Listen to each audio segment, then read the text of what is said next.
Pemirsa, penyebab kebakaran ruko di lingkungan Bakung, Kelurahan Sukosada pada Sabtu 11 November 2023 akhirnya diketahui. Berdasarkan hasil penyelidikan lab forensik, ruko berlantai 2 itu sengaja dibakar oleh anak tiri korban. Hal ini lantaran pelaku MA 31 tahun kesal, tidak dikasih minta uang dan meminjam sertifikat tanah.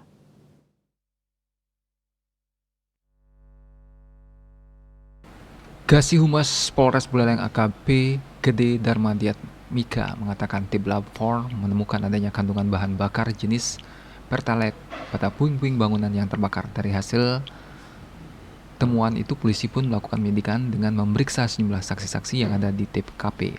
Berdasarkan keterangan saksi, terduga pelaku berinisial MA 31 tahun terlihat sempat membeli Pertalite sebelum peristiwa kebakaran itu terjadi. Atas keterangan saksi, MA pun kini diamankan di Polsek Sukasada.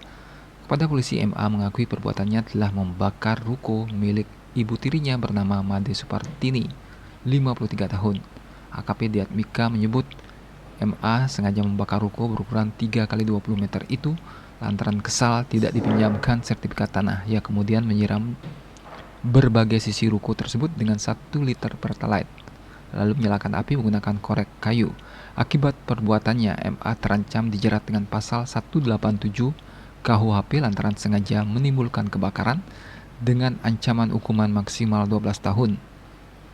Diberitakan sebelumnya, sebuah ruko berlantai 2 yang terletak di lingkungan Bakung, Kelurahan Kecamatan Sukasada, Buleleng terbakar Sabtu 11 November 2023 pagi.